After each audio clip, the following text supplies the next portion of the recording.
até 11h50, tá? Eu vou finalizar só a explicação que eu ia dar para a gente sapecar exercício. Tá aí. Então, como que a gente mede essas coisas, né? Como que a gente mede a potência de uma célula biológica? Então, biocélula combustível, biocélula combustível, biocélula a combustível, parte 2. Você começa a medir ao longo do tempo, você mede. Tá certo. Ao longo do tempo, você mede simplesmente a tensão. Tensão antigamente era representada por E, e engenharia e química tem uma briga, né? Não sei se você já viu isso, por exemplo, anodo em química é o que produz o elétron, um anodo em física é o contrário. E em física eles falam que não existe mais o E. O E seria simbolizado por volt e eles falam que é volt. Tá? É ou volt. Mas o que importa é estar medindo volt. À medida que o tempo passa, aquele organismo ele vai produzindo cada vez mais energia elétrica. À medida que ele vai oxidando a fonte de carbono, isso vai gerar um determinado potencial elétrico que estabiliza no tempo. Isso é mais ou menos o que isso é mais ou menos o que a gente tem. Que susto! É o lixo reciclável lá. Agora, isso aqui não tem, era o outro artigo que tinha. Não tem problema não. Aqui, ó, tá? Mais ou menos no tempo. E aí como é que você mede? Você mede da seguinte forma. Pela lei de Ohm, e eu tenho que fazer exercício, né? Então, só pode ficar mais 2 minutinhos aqui que vocês, tá? Então, pela lei de Ohm, a gente coloca que o volt vai ser igual à intensidade da corrente vezes a resistência. É isso aqui, tá? Então, se você colocar aqui resistência, não sei se você já viu, resistência pode ser, por exemplo, aquele dispositivo elétrico que ele tem umas rachadinhas assim meio colorido, mas a resistência diz respeito à resistência da célula. Tá? Isso aqui é a resistência da célula. Experimentalmente, você coloca uma resistência externa nesse sistema, que é exatamente essa resistênciazinha aqui, resistência externa, e consegue medir aqui uma corrente. Tá? Então você mede aqui uma corrente. Então quando você mede uma corrente, você pode fazer uma relação tal que você tem aqui o potencial pela corrente. Então se a gente observar potencial pela corrente, na verdade você tem potencial pela corrente. Estou representado por V, né? Representado por V. Aqui está representado por V. Veja que isso aqui é uma relação linear, né? Então se isso aqui é uma relação linear, essa relação linear pura, ela dá uma linha reta. Nos organismos ela não costuma dar uma linha reta não, ela dá uma coisa meio que inclinada, que vem para cá e depois faz para cá, porque nos tempos iniciais a célula está se adaptando à produção de energia. E nos períodos finais, esse potencial elétrico, essa potencialidade de geração de eletricidade cai. Mas é mais ou menos uma linha reta, que é mais ou menos o que você está observando aqui. Ó, tá? Mais ou menos o que você está observando aqui. Zé, você não está compartilhando a tela. Mais ou menos o que eu estou observando aqui, então. Nossa senhora, tá certo. É saideira. Saideira pode, vai. Saideira pode, vai. É bom que tá gravado, né? O bom e o mal tá gravado. Agora estou compartilhando, né? Tá, então vamos lá. Eu estava representando isso daqui, ó. Tá bem? Agora vocês devem estar vendo. Desculpa aí, foi mal. Você tem, recapitulando, você tem aqui uma produção no tempo de energia em volt. Pela lei de Ohm você tem esse tipo de relação, tá? De volts como um produto de resistência por corrente. Você coloca a resistência externa aqui e aí você mede, você tem uma relação linear aqui tal qual obtida aqui, ó, na publicação, tá? É uma relação mais ou menos linear. Agora, dessa relação mais ou menos linear, você tira um parâmetro interessante, não vou entrar em detalhes com relação a esse parâmetro, mas o que você busca no final das contas é algo que se busca quando você olha uma geladeira. O que te interessa na geladeira? A potência. que te interessa na lâmpada de LED? A potência. Não te interessa a resistência externa. Ocorre que a potência ela pode ser medida como produto da corrente pelo potencial elétrico. E também pode ser medida como o quadrado da corrente pela resistência. São formas de você fazer a medição. Na prática, o que você vai ter aqui é uma situação tal que você tem a medida de potência e você vai acompanhando a corrente. Tá? Vamos colocar aqui que é 1, aqui 2 e aqui 3. Na prática, o que costuma acontecer é essa potência ir aumentando à medida que a corrente aumenta. Por quê? Porque à medida que a corrente aumenta, veja aqui pela equação, obviamente que a potência vai ter que aumentar. E a relação, se eu não tenho o potencial elétrico, mas eu tenho a resistência que eu tirei de cá, quer dizer, isso aqui é a inclinação, tá? É inclinação e inclinação. Inclinação a cada momento, eu vou tendo a potência. Como ela é uma função quadrática, você pode ver aqui que uma função quadrática, ela atinge um potencial máximo. E depois desse potencial máximo, como a célula também vai perdendo a sua capacidade, esse potencial vai caindo. E aqui você chega num ponto máximo. Esse ponto máximo é a potência máxima da célula. Da célula. Nossa, que coisa mais feia essa minha célula. Potência máxima da célula, que é medida em watts. E aí você tem a capacidade máxima da sua biocélula combustível de produzir energia. Se não vejamos, por comparação, veja que aqui você tem o resultado desse artigo científico aqui nosso, tá? Em que você tem a potência medida em watts, aqui nivelada por metro quadrado, e a corrente também nivelada por metro quadrado, e você tem um máximo de potencial. Aqui no caso esse máximo potencial foi de mais ou menos 3 miliwatts por metro quadrado.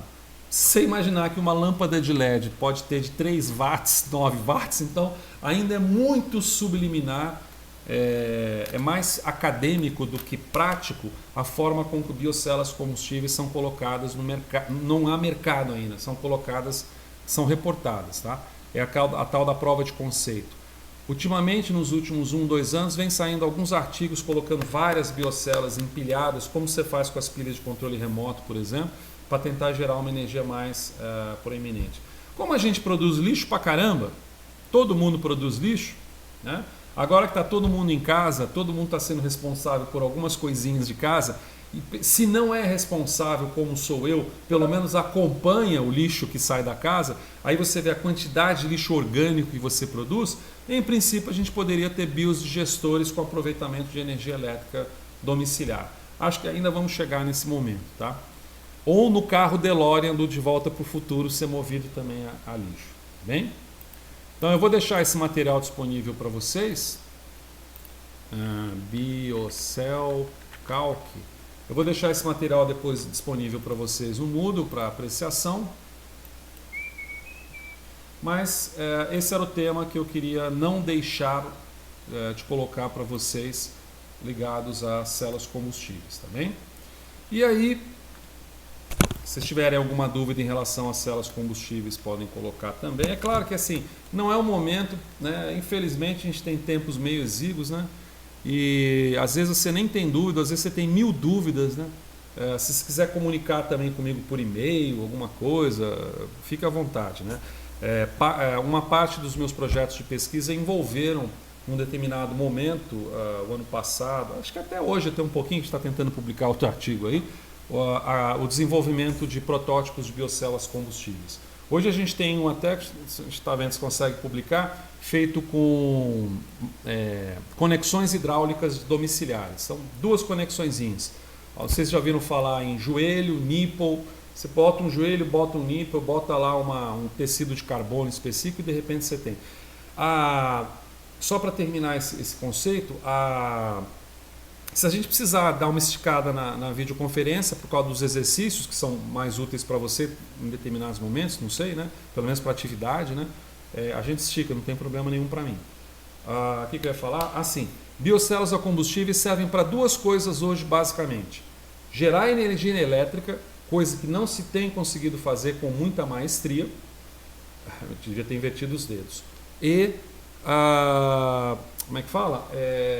Eliminar resíduos. Eliminar resíduos de material sólido, material emulsificado, material líquido, eliminação de resíduos. Então eles estão sendo aproveitados para isso também. São as duas grandes vertentes. Obviamente que o sucesso maior é na biorremediação, biocélulas combustíveis em biorremediação. Compostagem não é propriamente uma biocélula combustível, é um processo de biorremediação, mas que pode ser aproveitado para, dentro de uma biocélula, gerar energia elétrica. Ok? Muito bem. Então, vamos à vaca fria. Congelada até, eu diria. Aqui, ó, exercícios de metabolismo. O que a gente batalhou essa semana? Eu não passei para vocês isso. Tem que passar para vocês isso agora. Que aí vocês conseguem pegar ali Tá, vou ativar aqui, vou passar isso aqui agora para vocês. Que aí você... Não, peraí, eu consigo fazer isso por aqui? Não consigo não? Pela própria... Eu não consigo mandar um arquivo? Deixa eu ver se eu consigo mandar um arquivo. Não, eu não consigo mandar um arquivo. Se não me engano, acho que é o Zoom. Acho que o Zoom eu consigo mandar um arquivo. Não, então vai ter que ser por aqui mesmo. Tá bom. Vamos fazer o seguinte, vamos descer aqui, descer para baixo, como diz o outro, né? Hoje nós vimos muita coisa, hein? Eita! Eita! Videoconferência, introdução ao metabolismo, aqui, ó. Eu vou adicionar aqui o arquivo, e se você quiser pegar o arquivo agora, você já consegue pegar. Esse arquivo vai chamar exercício de metabolismo? Acho que é isso. Vamos lá. Exercícios bio... Oh, meu Deus do céu. Fique na página, não faça... eu me debrucei aqui na... não faz isso comigo. O que aconteceu? Transferindo dados. YouTube. Não, cliquei em alguma coisa errada. Pera aí. De novo. É porque eu estou com a tábua digitalizadora aqui, aí eu debrucei nela e ele entendeu como um comando. Nós vamos precisar de mais uma webconf hoje mesmo. Quase 11h15 aqui no meu relógio já. Vamos lá. Vamos lá, exercícios.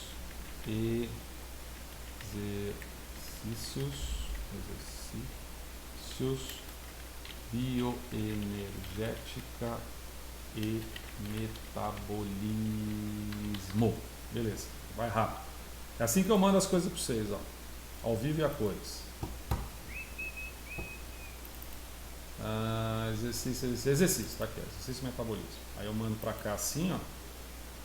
E aí eu sempre peço para que vocês visualizem isso numa janela pop-up, para não ter que abrir a janela que você está e perder o que você estava fazendo. Entendeu? Então vamos lá. Aqui, ó, já está aqui, ó. Se você quiser entrar no Moodle e puxar, está aqui, tá bem? Mas vamos aos exercícios, tá aqui. Se a gente não conseguir todos, eu encaminho a solução daqueles cujo conceito não estiver muito claro e dou para vocês resolverem também na forma de atividade, como eu fiz com a outra folha de exercícios também, tá bem? Então, aqui estão alguns... Oi? Ô Zé, só uma coisinha só. Diga. Você falou que tem mais uma terceira videoconferência, né?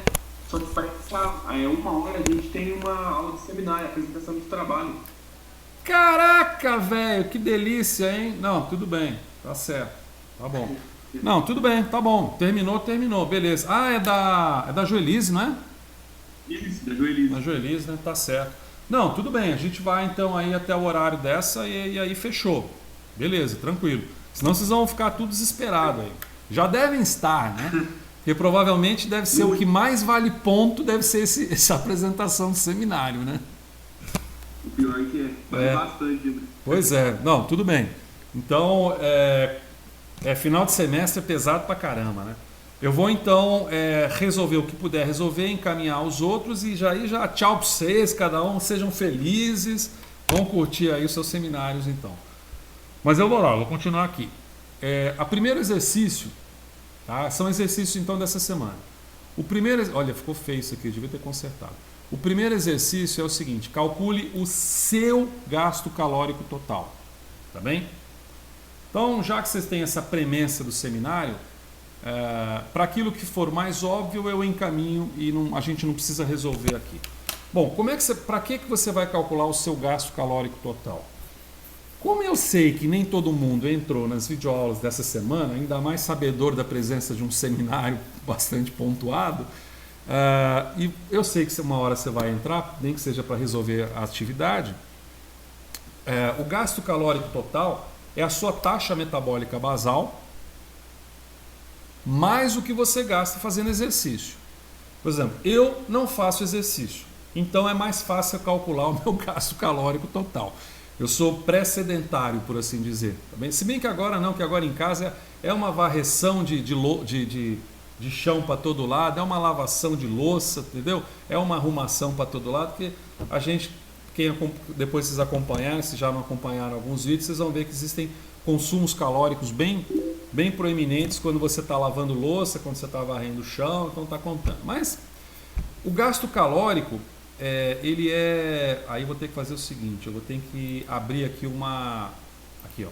Vou abrir aqui, ó. Vou colocar essa daqui de uma forma mais genericona, tá bem? Então aqui nós temos bioenergética e termodinâmica, né? Bioenergética e termodinâmica. Vou abreviar isso aqui, senão não vai. Bioenergética e metabolismo. Então fica perdendo tempo só dando título, né? Oi? Você tá gravando isso daí? Eu tô gravando. Tô gravando. O gasto calórico, ó, chamado gasto calórico. Gasto calórico total vai ser igual a taxa. Taxa metabólica basal, normalmente multiplicado por um fator esse fator está relacionado com a atividade física, tá? A atividade física.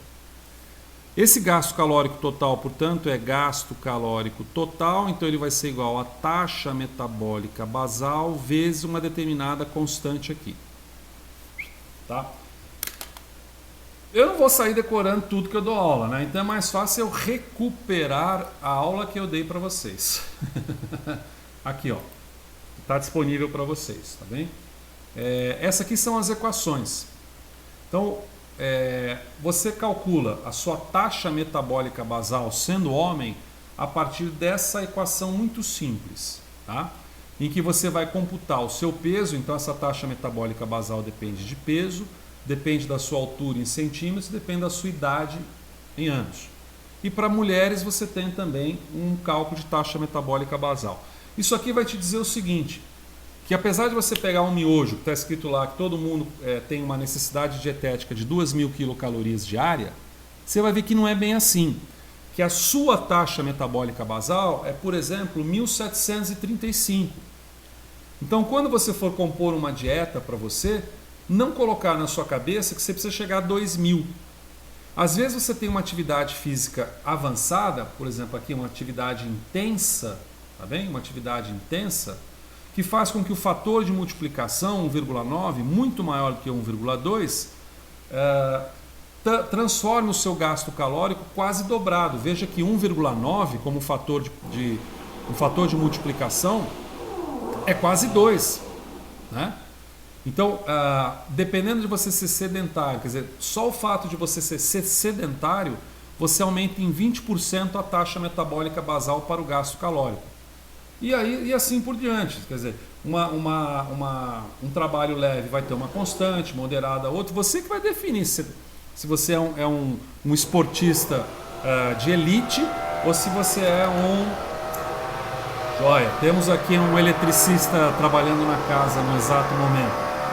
Ou se você é um andarilho de final de semana, tá bem?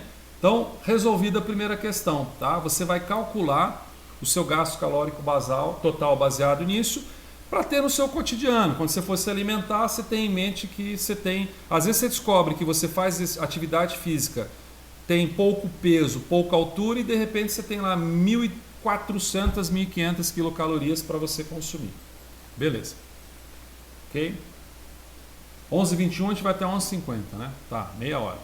Segundo, aqui ó, vou até aumentar aqui um pouquinho, né? A ação das enzimas abaixo, a pergunta é, elas reduzem ou elas aumentam a entropia do sistema? E aí a anta aqui não botou a outra enzima, né? Então tem uma enzima aqui em cima, que é chamada anidrase carbônica. O que a anidrase carbônica faz? Ela pega o CO2, que está aqui, ó, pega o CO2, combina com água, podia abrir isso aqui também no chorno, né? Não, tudo bem. Ela combina com água a mais ou menos 500.000 vezes por segundo, que é o CACAT dela, constante catalítica dela, é por volta de 10 a 6, isso vai dar entre 5 vezes 10 a 5, seria 500.000, né?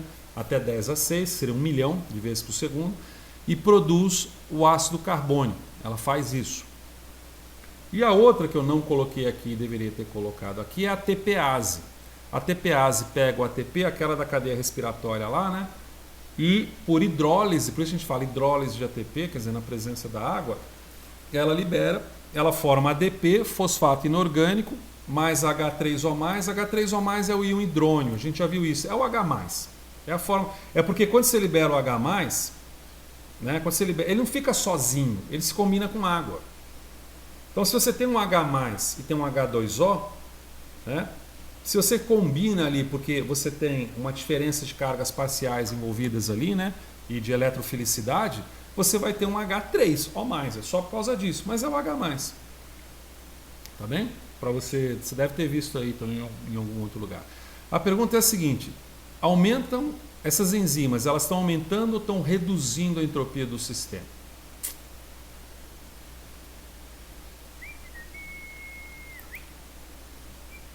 Então, eu vou tentar diminuir o tamanho desse quadro para que esse quadro fique junto com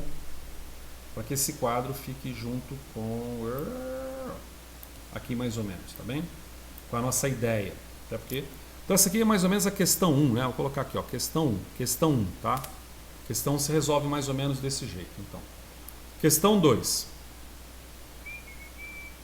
Bom, a questão 2 é a seguinte, vamos pegar primeiro a anidrase carbônica, tá bem? Pegar bem rapidinho aqui, ó, letra A, né? CO2 mais H2O dá em equilíbrio H2CO3. Não importa se você está com a anidrase carbônica fazendo isso ou não, a única coisa que ela está fazendo é acelerando um processo. Então que fique isso muito claro, tá? Nós estamos estudando termodinâmica. Termodinâmica, as enzimas não alteram o equilíbrio, lembra disso? Quando a gente estava lá discutindo sobre enzimas, enzima não altera o equilíbrio da reação. Se eu tiver 10 CO2 e 5 águas, ele vai fazer 5 CO2, ele vai fazer 5 ácido carbônico. Quando eu botar a anidrase carbônica, ela vai continuar fazendo 5 ácido carbônico.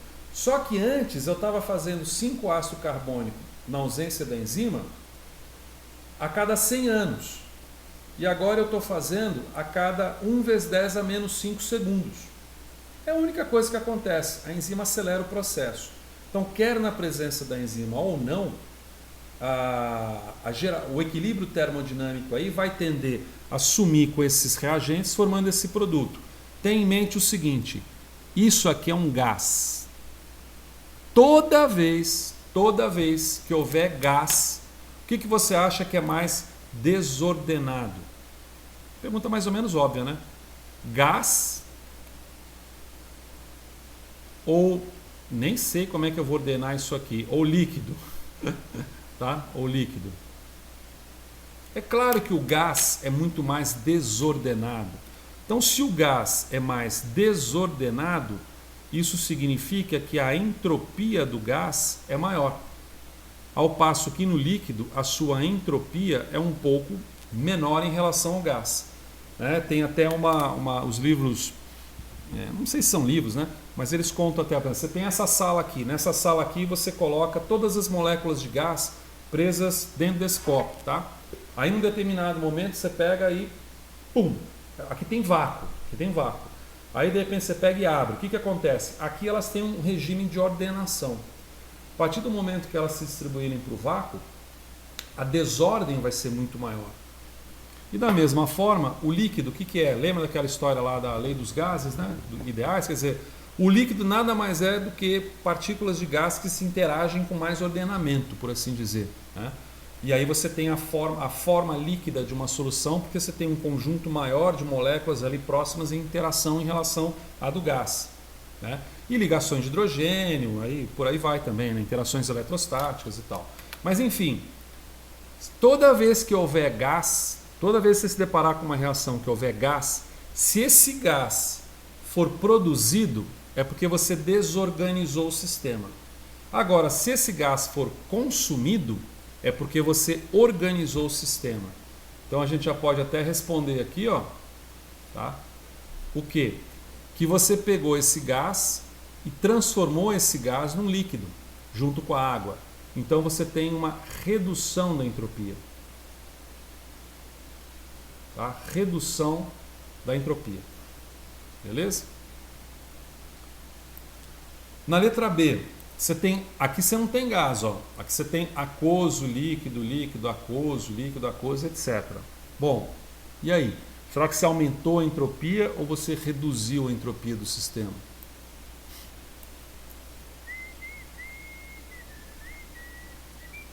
Estou com uma música Bob Dylan na cabeça. I Shall Be Released. 1967 a gravação. Eu nasci em 68, para você ter uma ideia. A gravação é mais velha que eu. E o cara é prêmio Nobel. Vamos lá, só que é da paz, né? Não é da ciência. Mas vamos lá. Você tem um elemento mais um elemento mais um elemento. Opa! Você tem um elemento mais um elemento dando um elemento mais um elemento mais um elemento. Então você tinha a ordenação e as interações entre dois elementos.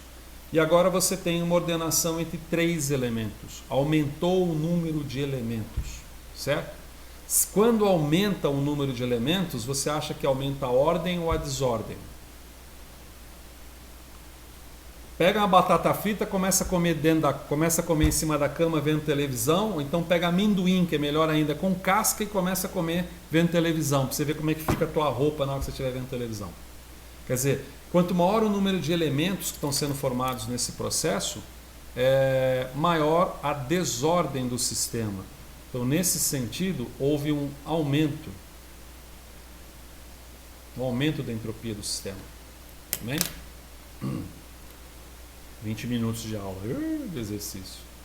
Então tá. Esse aqui eu estou fazendo como... eu tenho que salvar aqui, senão já viu, né?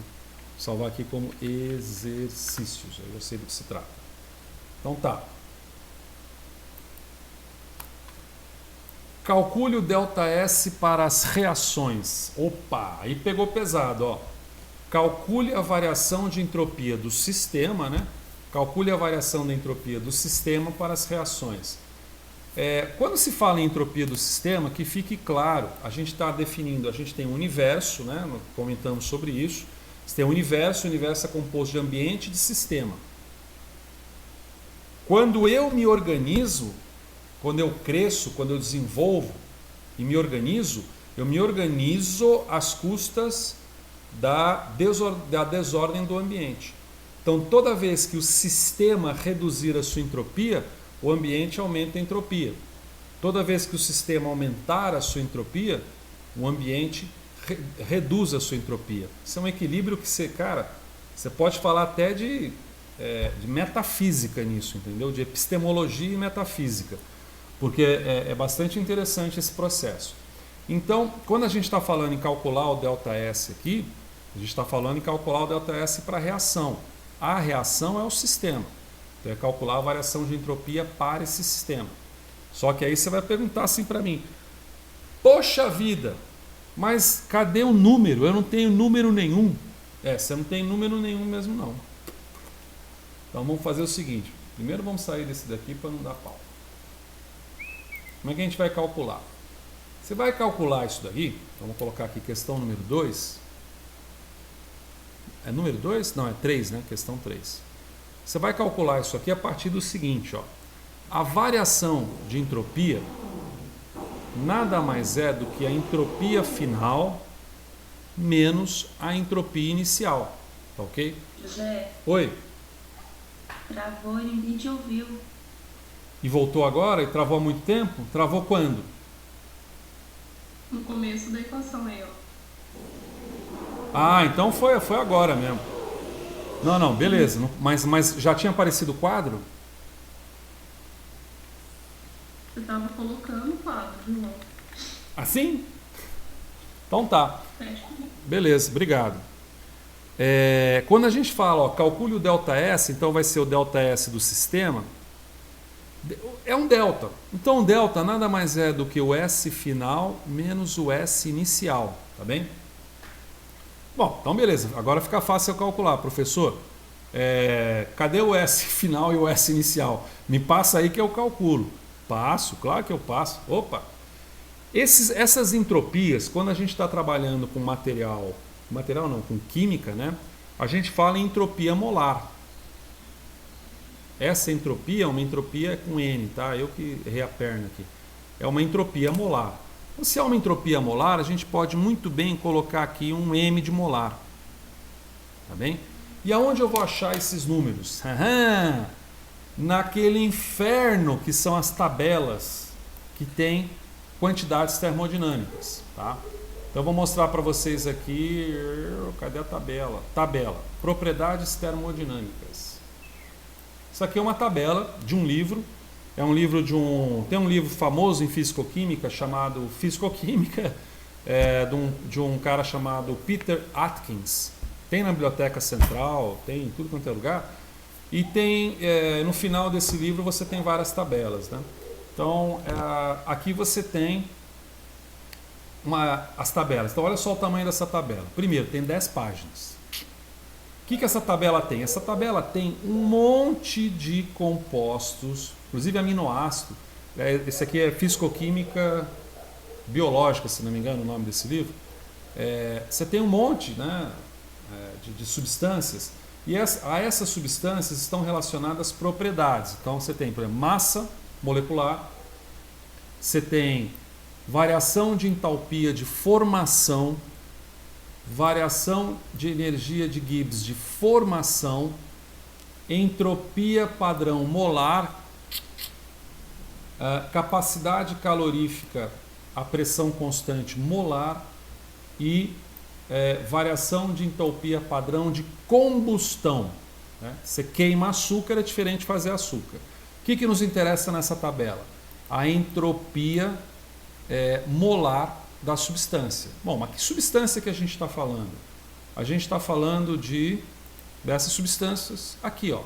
Vamos fazer o primeiro aqui, ó. CO2, água e ácido carbônico. Então, se eu voltar para cá, eu posso dizer que meu ΔS aqui, ó, ele é referente ao S final. O que vai ser o S final?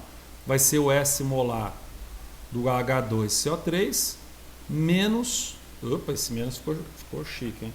Menos o S inicial. O que é o S inicial? Na verdade, o S inicial, eu vou ter o S molar do CO2 mais o S molar da água. Certo? Então, essa variação de entropia 35 tem mais 15 minutos. Essa variação de entropia eu vou buscar na tabela. Então, se por exemplo você se deparar com uma reação, isso é uma das coisas que eu acho lindas da termodinâmica. É meio difícil, mas é linda. O que você faz de experimento na termodinâmica, quando você vai na tabela, muitas vezes esse experimento reproduz as tabelas. Porque não importa o quão complexo seja a reação química, você consegue decompor esses elementos nas propriedades termodinâmicas da tabela. E pela lei de Hess, né, a lei de Hess ela diz que as quantidades termodinâmicas relacionadas à entalpia, principalmente, elas são somatórias. Então, o que você somar ali na tabela vai ser o que você somar lá na prática. O que você subtrair ali vai ser o que você vai subtrair na prática. No nosso caso, a gente precisa pegar os valores da entropia molar do ácido carbônico, do gás carbônico e da água. Então vamos lá na tabela. Primeiro vamos procurar do ácido carbônico. É um H2CO3, a gente tem que procurar o bicho por aqui, ó, H2CO3. Tem que aparecer em algum lugar esse H2CO3 aqui, ó. Tá em ordem alfabética, já ajuda um pouco, né? Ou mais ou menos. Aqui, ó, H2CO3 aquoso, tá vendo? H2CO3 aquoso. Aqui, ó, não vou nem aumentar que a gente não precisa ver. Tá aqui, ó, 187,4. Esse aqui é o valor da entropia molar dele por grau por mol. 187,4. Então não vamos. Então tem aqui 187,4. Tem que ver se é quilojoule ou se é joule, né? Cadê a tabela? A tabela está aqui, ó. Tá em joule, tá em joule. Agora vamos pegar da água e aqui, ó, aqui tem o gás carbônico, ó. Só que esse CO2 aqui está na forma líquida, né? Forma aquosa. Se eu subir um pouco, eu tenho gás carbônico na forma gasosa, então é 213,74. Beleza, então vou lá no bichinho. Menos 213,74 mais. Agora eu preciso da entropia da água. Vamos lá na tabela. Água. Vamos caçar água. Onde é que pode estar essa água aqui? Eu não estou vendo água aqui. Vamos ver se a água aparece depois. Água. Ah, não. Aqui não apareceu água. Achei que era água. Aqui, água. Você tem água gasosa, água líquida, mas não tem água sólida. Mas olha que interessante. Só de você bater o olho, você vê aqui, ó. Você vê. Olha só. A água líquida. Você vê que a água líquida tem uma entropia de 70. Tá ok? Isso aqui é o Gaspar, eletricista aqui, feríssimo. Tá bem? Tem entropia de 70. E quando você desce aqui, ó, você pega aqui a água gasosa tem entropia de 189. Tá vendo? Quer dizer, é aquela noção de desordem do sistema. Está nos interessando a gasosa? Não, está nos interessando a água líquida. Então está aqui, ó, 69,91. Então você vem aqui no bichinho, vamos para lá, então mais 69,91, tá? Então, não vou, já que a gente tem uma premissa de tempo, não vou resolver isso, tá bem? Quanto que vai dar então essa variação de entropia? Como você tem aqui os parâmetros todos, eles estão na tabela e todos eles são em joule, grau, mol, é isso que você vai obter no final. Você vai obter joule, grau, mol. Então volta para cá, cadê o bicho? Perdi. Onde que eu tá? Onde que eu tô? Ah, tá aqui, ó. Então isso aqui vai dar um resultado em joule, grau, mol. Ok? Sigamos. Questão de número 4. Qual que é a questão de número 4? Questão de número 4. Qual a eficiência percentual da respiração celular sobre a glicose? O que a gente quer colocar aqui?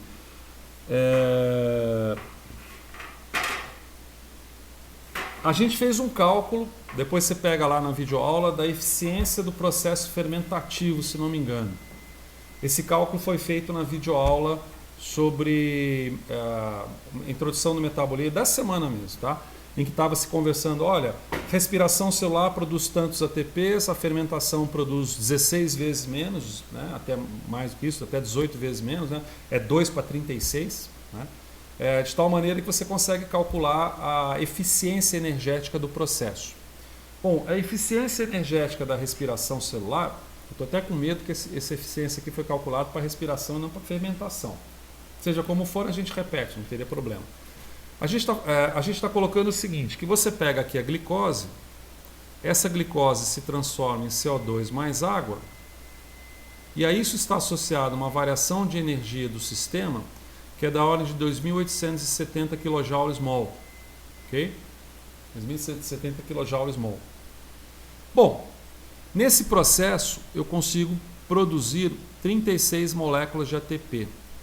Então, quando se pergunta a eficiência, se pergunta o seguinte: qual o percentual de rendimento energético disso? Qual o percentual de rendimento energético disso? Jesus tem 9 minutos, vamos lá. Veja, se eu tenho 2.870, isso aqui é negativo, né? kilojoules produzidos, eu os tenho para 100% de eficiência. Tá bem? Se eu tenho 36 moléculas de ATP e cada molécula de ATP me libera 32 kJ por mol, eu tenho X. Resolva esse X e você resolve a questão número 4. Já vos adiantando que dá da ordem de mais ou menos 36, 40%. Em condições não otimizadas, o máximo que a gente consegue extrair de energia útil de uma molécula de açúcar é menos do que a metade de energia que ela possui, de fato. Tá? Em condições mais otimizadas, quando você diminui concentrações, você pode chegar um pouco mais próximo ali de 70%, mas ainda assim você tem uma perda bastante considerável.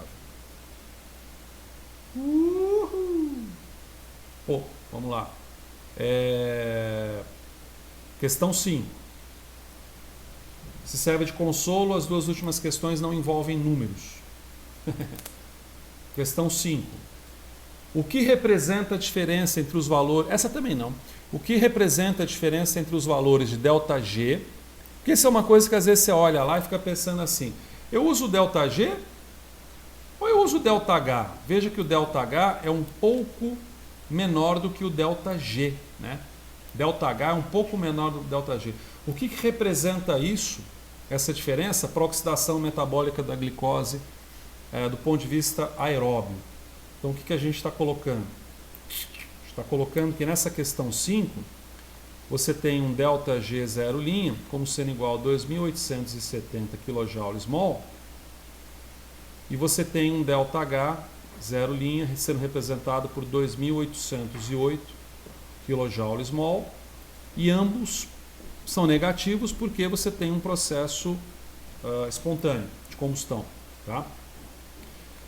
A pergunta é, por que essa diferença?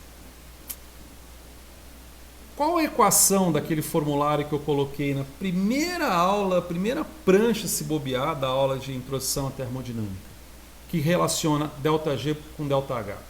ΔG vai ser igual a ΔH menos T ΔS, correto? Bom, isso significa então que eu tenho aqui menos 2.870 como sendo igual a menos 2.808 menos uma temperatura qualquer vezes o termo ΔS, certo? Beleza? Então veja que a diferença, esse aqui é o total e esse aqui é o útil, por assim dizer, a energia útil que seria disponível.